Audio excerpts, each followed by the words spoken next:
The estate of Silas Coyle was settled on the 11th of April, 1879, on the porch of the house he had built with his own hands, in front of the 3 children who had grown up inside it.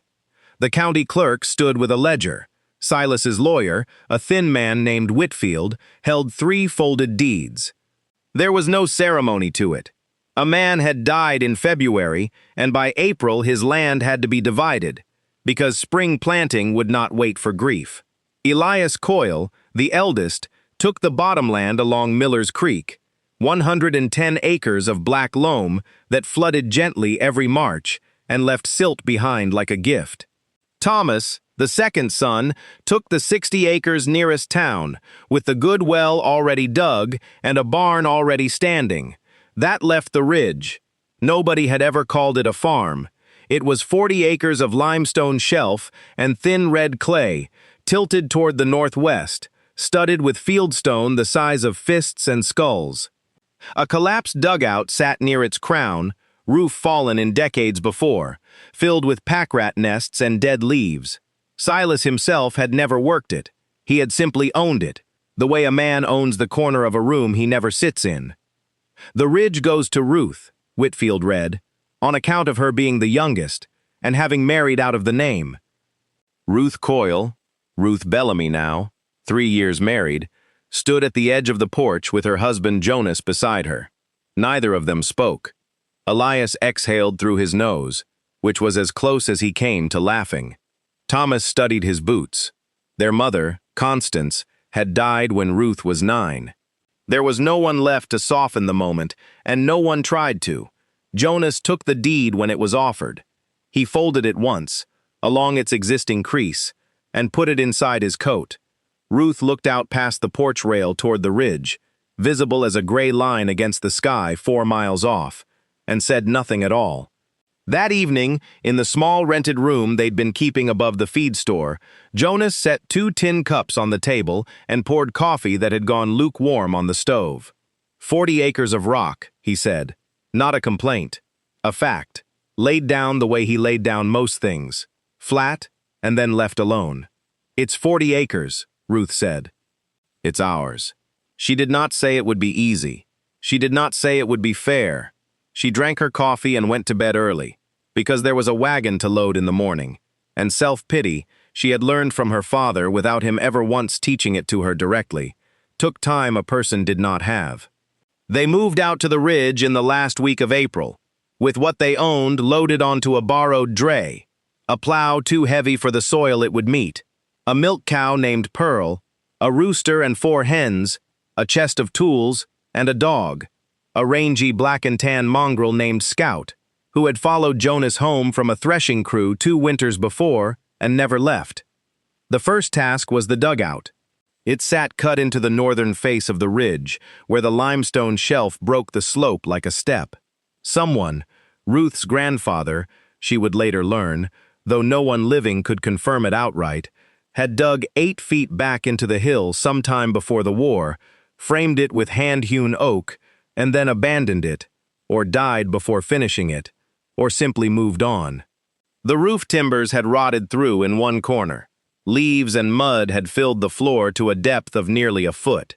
Ruth and Jonas cleared it together over 3 days, hauling out debris by the bucketful, and it was on the second day, prying loose a fallen shelf plank, that Ruth found the tin box. It had rusted at the seams but held.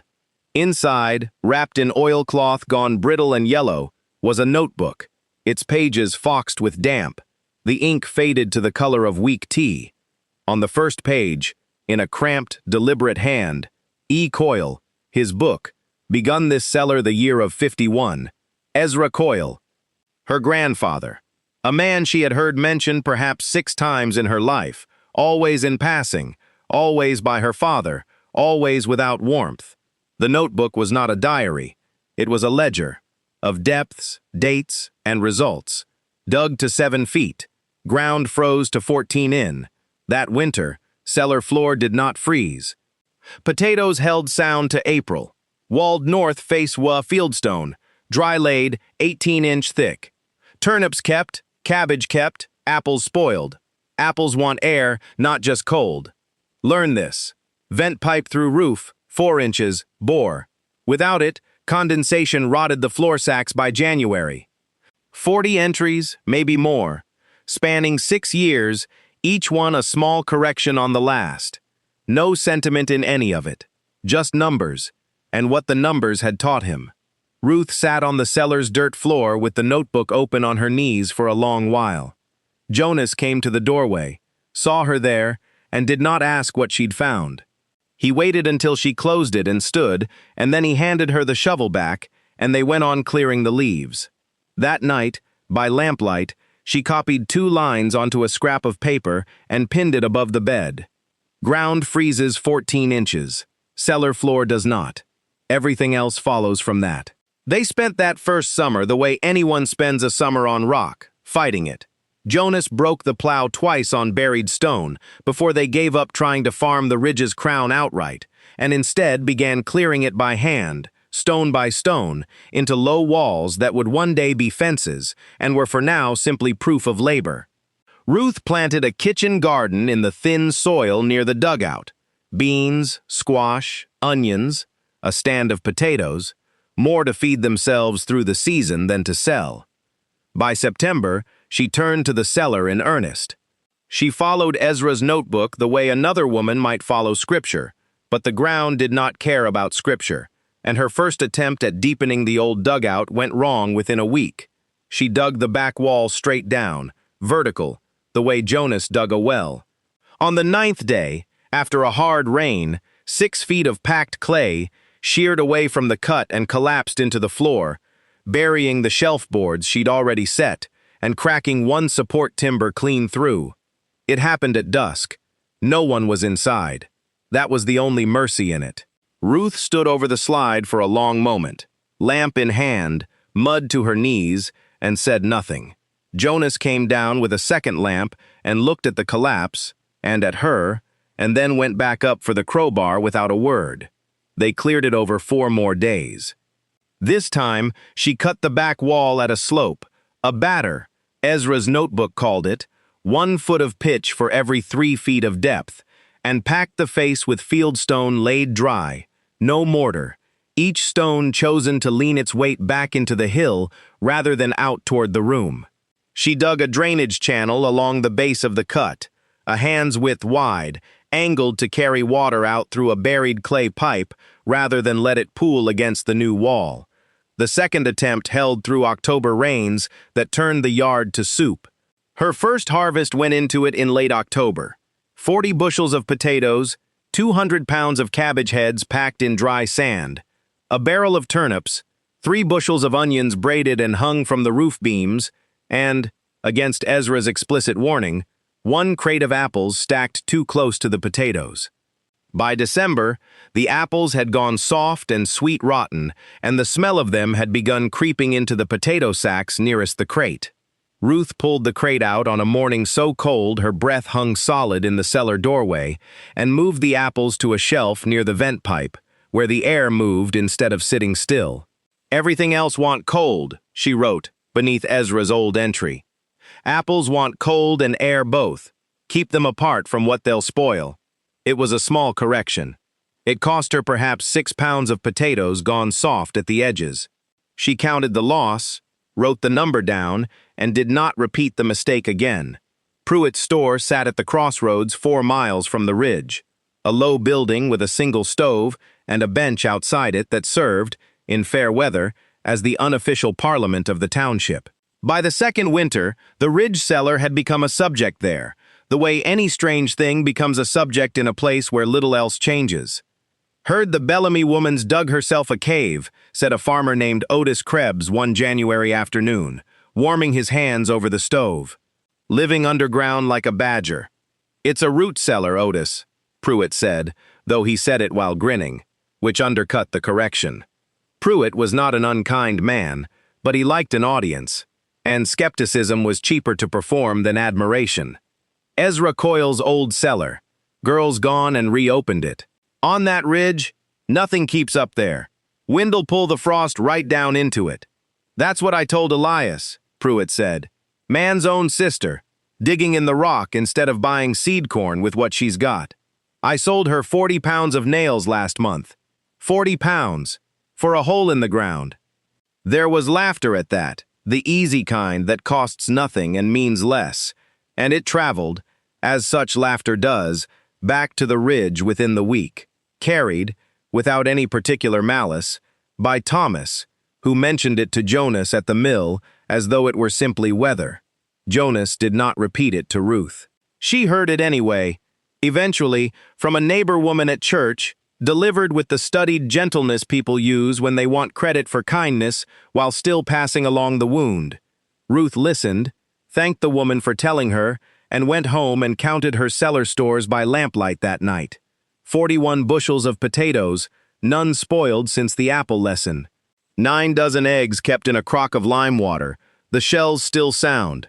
A side of bacon hung from the roof beam, salt cured, unspoiled by mold in a cellar that never rose above 42 degrees, even when the yard above it dropped to 10 below, and stayed there for a week. She wrote the numbers in the margin of Ezra's notebook, beside his own, and did not go to the store again that month. The county agricultural agent came through in March of 1881, a slight, precise man named Abel Krantz, sent out from the state college to survey farm storage practices across 3 townships for a bulletin the extension office was compiling. He had a satchel of instruments, a mercury thermometer, a hygrometer for measuring damp, a notebook of his own, thicker than Ezra's and printed instead of handwritten. He visited 11 farms that week. The Coil Ridge was the 12th, added to his route only because Pruitt, half as a joke, had mentioned the cave cellar to him over the counter. Krantz arrived on a gray afternoon, tied his horse to the fence post Jonas had set the autumn before, and asked, with the flat courtesy of a man who has asked the same question 11 times already, to see the storage. Ruth let him down. The cellar door was set at an angle into the hillside, banked with earth on 3 sides, its threshold a full 3 feet below the surrounding grade. Inside, the air held still and cool and smelled of dry sand and clean stone, nothing sour in it. Krantz set his thermometer on the shelf nearest the door and another at the back wall, and while they settled, he walked the room with his lamp, running a hand along the dry-laid fieldstone, crouching at the drainage channel, tracing the vent pipe up to where it broke the roofline outside. "Who cut this batter?" he asked, meaning the sloped back wall. "I did," Ruth said. "My grandfather's notes said to 14 degrees off vertical. About that." He wrote something down. He did not say whether it was right or wrong. 20 minutes later, he checked both thermometers. 41 at the door, he said. 39 at the back. He checked his own notes from the 11 farms already visited. Sod-roofed cellars, shed cellars, one dug too shallow and already showing frost heave in its floor. Most I've measured this week are running 8, 10 degrees colder near their doors than their backs. Yours holds within 2. Is that good? It means your door isn't leaking cold out and warmth in, Krantz said. It means the batter's doing what it's meant to. Most men cut these walls straight down because it's less digging. It cost them in February. He looked at the vent pipe again. Whoever taught you this knew his business. He's been dead longer than I've been alive, Ruth said. Krantz wrote 3 more lines in his book, thanked her, and rode on to the 13th farm on his list, without further comment, which was, from a man who had spent a week finding fault, its own kind of verdict. The extension bulletin was published that autumn. It did not mention Ruth Bellamy by name. It mentioned, in a section on root cellar construction, that a sloped rear wall of 12 to 15 degrees, combined with a below-grade entrance and a 4-inch roof vent, produced the most stable holding temperatures observed in the survey. Figures drawn, though the bulletin did not say so, from a ridge cellar 4 miles outside town. Pruitt kept a copy of the bulletin on his counter for a month. He did not apologize for the nails comment. He simply began recommending, to anyone who asked him about winter storage, that they dig their cellar walls on a slope, like the Bellamy place. It was as close to an apology as the man's nature allowed, and Ruth, hearing about it secondhand, took it as one. The drought came in the summer of 1882, the kind that is remembered afterward by a number rather than a name. 11 weeks without meaningful rain. The creek beds cracking to gray plates. The corn on the bottomland curling its leaves inward by July to save what moisture it held. Elias's 110 acres along Miller's Creek, so generous in an ordinary year, turned against him that summer the way rich land does when the water that makes it rich disappears. The creek dropped to a trickle and then to nothing. His corn came in at less than a third of a normal yield. What did grow was stunted, the ears half filled, the kernels shrunken and pale. The ridge fared differently, and not by luck. The limestone shelf beneath it held a seam of groundwater that surfaced, cool and constant, in a spring near the cellar's northern wall. The same water table, it turned out, that had kept the cellar's dug floor from ever freezing in Ezra's original notes. Jonas had run a trench from that spring the previous spring, more out of convenience than foresight, to water the kitchen garden without hauling buckets up from the low well. Through the drought, that trench kept the garden alive on a slow, steady seep long after the open fields around it had baked to dust. The garden's beans and squash came in thin but whole. The cellar itself, dug into rock that held its temperature regardless of what the sky above it did, kept the previous winter's stores sound clear through August, when most families' root cellars, shallow, wood-framed, built into soil that dried and cracked along with everything else, had already begun to fail, their walls shifting, their floors heaving dust. In late August, Elias came to the ridge for the first time since the estate had been divided 3 years before. He came on foot, leading a wagon with 2 half-empty grain sacks in the bed, and found Jonas at the fence line, and Ruth in the garden, and Scout, who had grown gray at the muzzle by then, lying in the shade of the cellar door where the air came out coolest. Elias did not speak long. He asked, in a voice that cost him something to use, whether Ruth might have seed potatoes to spare, and whether he might look at how she'd cut the cellar wall. She gave him 12 pounds of seed potatoes from a bin that had held, at the season's start, over 400. She walked him down into the cellar and showed him the batter of the wall, the drainage channel, the vent pipe, the way she had learned to keep the apples apart from everything else. He asked few questions. He wrote nothing down, having brought no notebook, but he stood a long while at the back wall with his hand pressed flat against the cool stone, the way a man tests a fever in a child's forehead, and said, finally, only, Ezra dug the first cut himself. Then, he did, Ruth said. He left the notes for whoever came after. Elias nodded once, took the sack of seed potatoes, and left before dark. He did not thank her in so many words. He did not need to. A man who has mocked a thing and then walked 4 miles to stand inside it has already said what he came to say. The sacrifice came the following spring, in April of 1883, when the cellar's fieldstone walls, dry-laid 3 years before, never mortared, holding through frost heave and drought alike on nothing but their own weight and angle, began to show their age. A section of the north wall, the deepest cut, had started to bow inward under the pressure of the hill behind it. A crack, the width of a finger, had opened along one seam. Left alone, Jonas judged it would fail within a year or two, and take the roof timbers with it when it went. The fix required lime mortar to bind the stones properly, and more fieldstone than the ridge itself could easily supply, hauled instead from a quarry 11 miles off. 6 wagon loads at $1.50 a load, plus the cost of the lime itself, plus 4 days of a hired mason's time at $1.25 a day, because the work wanted a trained hand at the corners, even if Ruth and Jonas could manage the rest. They did not have the money. What they had was Pearl. The milk cow had calved twice on the ridge by then, and given steady milk through every season since they'd arrived. The one certainty in a household that had learned to count on very little else. Jonas rode her to the stock buyer in town himself, alone, on a morning in early April, and came back that evening leading nothing, with $31 folded into his coat pocket and a face that gave away nothing at all. Ruth did not ask him how the selling had gone. She had milk for the children of a neighbor down the road to arrange now, twice a week, in trade for what butter and cream the household would otherwise have lost. She wrote the number in the margin of Ezra's notebook, beside the tally for mortar and stone. Pearl, $31. Cellar wall repaired May 9th, held through the following winter without further movement. It was not sentiment that made the loss sting. It was the simple arithmetic of it.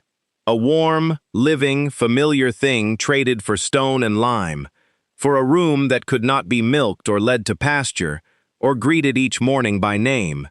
Jonas fed the chickens that first week, without the usual detour to the empty stall, twice forgetting, twice catching himself. Neither of them spoke of it beyond the ledger entry.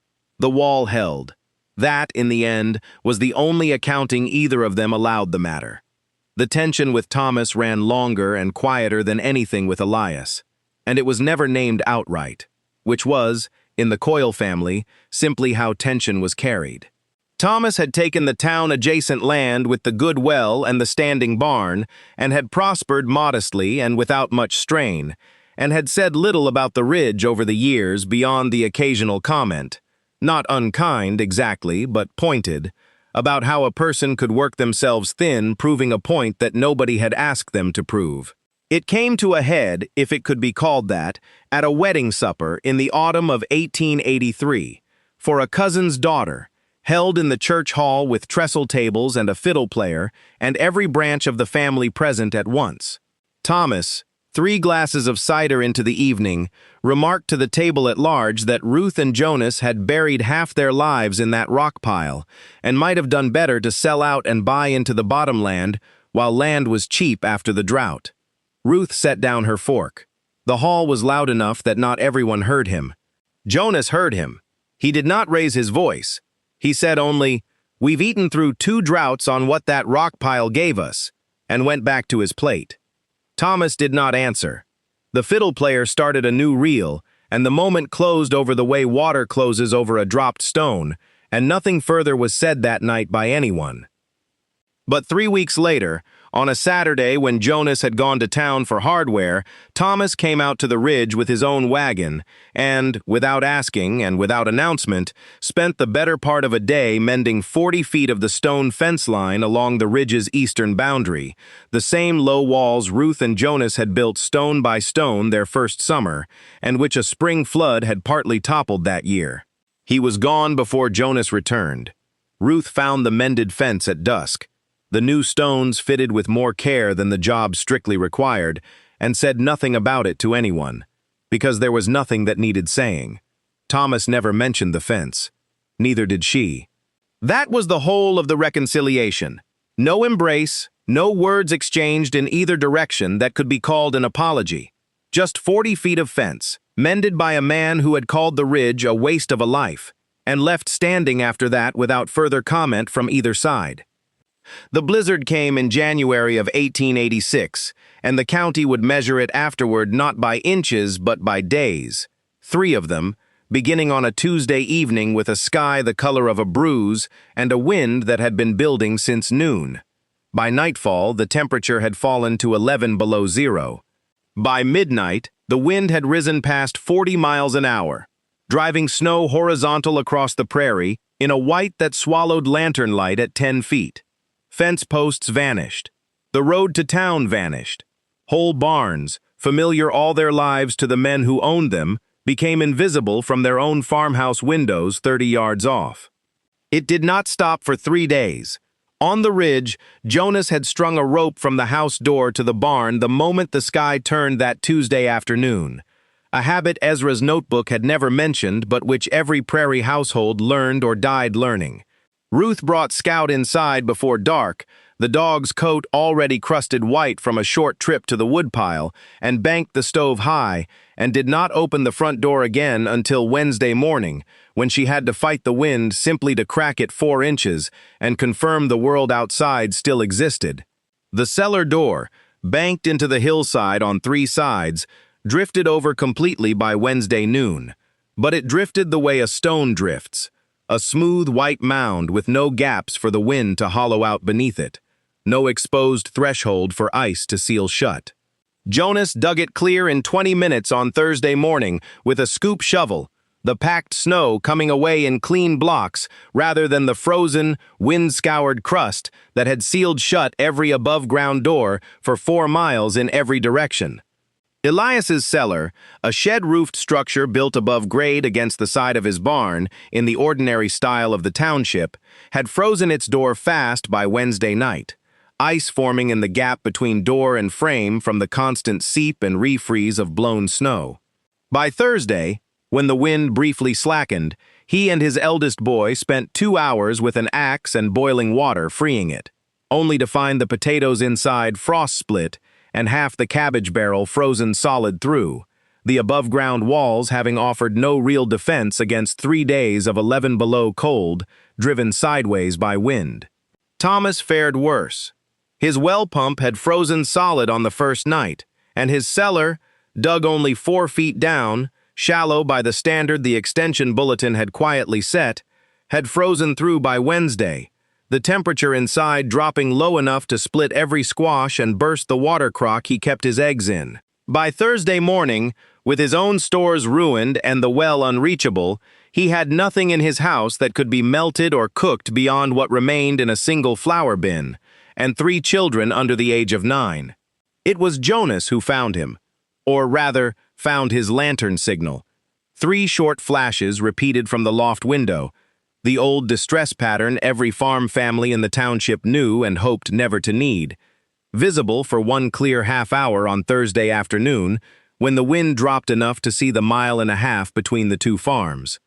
He and Ruth went together, on foot, roped to each other the way they'd once roped the house to the barn, Scout refusing to be left behind despite Ruth's attempt to shut him in. The walk took 90 minutes for a distance that would ordinarily take 25. Ruth carried a sack on her back, 20 pounds of potatoes, a crock of lard, a dozen eggs packed in straw, a side of the bacon that had hung unspoiled in the cellar since November. They found Thomas's family cold but unhurt, the stove burning low on the last of a woodpile he'd been rationing since Tuesday, the children wrapped together under every blanket in the house. Thomas opened the door before Jonas could knock, having seen their lantern approach, and said nothing for a moment beyond stepping back to let them in. Ruth set the sack down on his table without a word. Thomas looked at it. The potatoes still faintly warm from the cellar they'd come out of, the eggs whole, the bacon unspoiled by 3 days that had ruined nearly everything else in his own house, and said only, "How?" "The wall holds the cold out, same as it holds the cold in," Ruth said. "Door doesn't freeze if the ground banks it instead of the wind." He did not ask more that night. There was a fire to keep and children to settle, and the storm was not finished with any of them yet.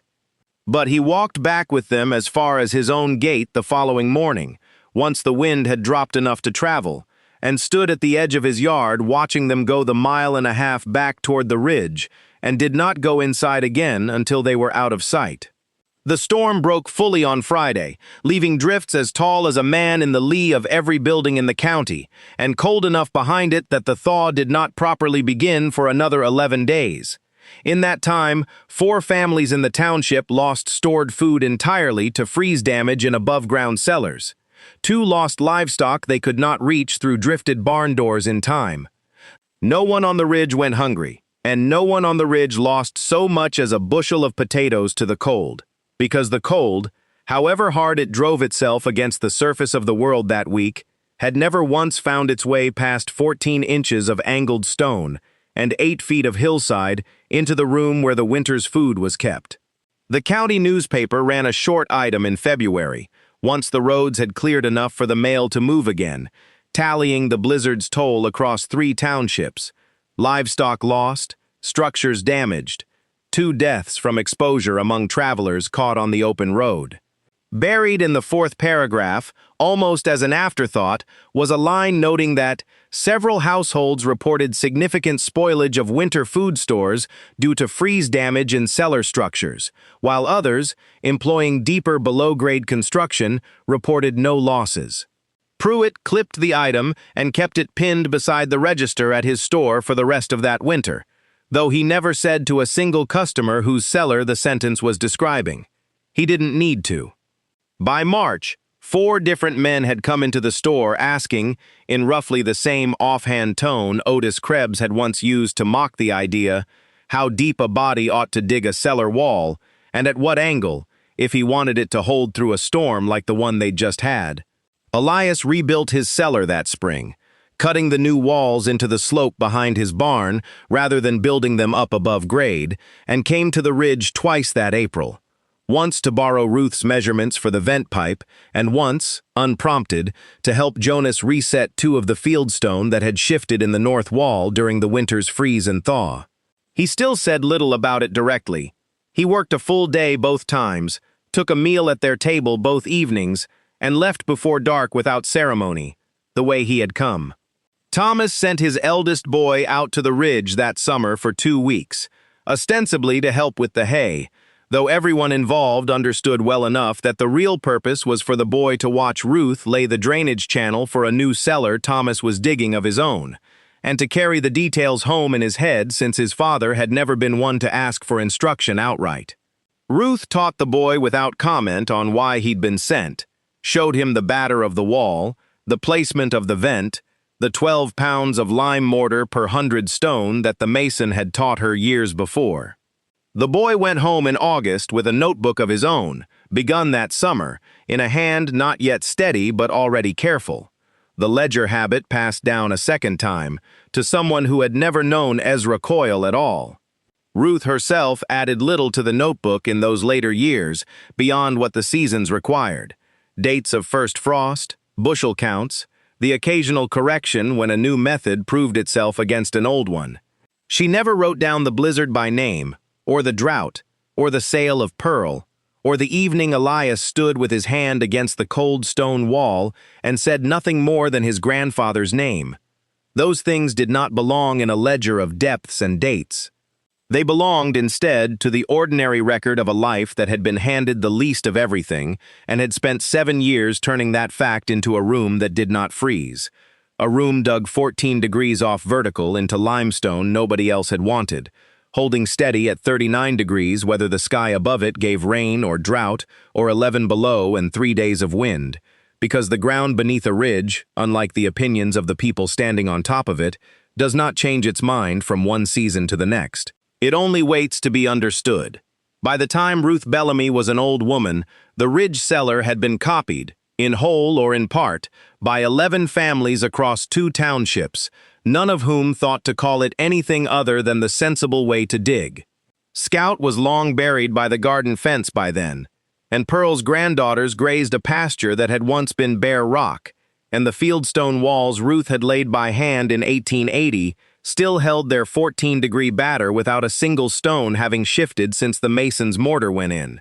She kept Ezra's notebook on a shelf near the cellar door for the rest of her life, its pages filled now front to back in 2 hands 50 years apart, and when people asked her, as people occasionally did, once the story of the blizzard had settled into local memory the way such stories do, how she had known, at 22, digging into rock everyone else had called worthless, that the ridge would hold what the bottomland could not, she gave them the same answer every time, the only one that had ever been true. She hadn't known.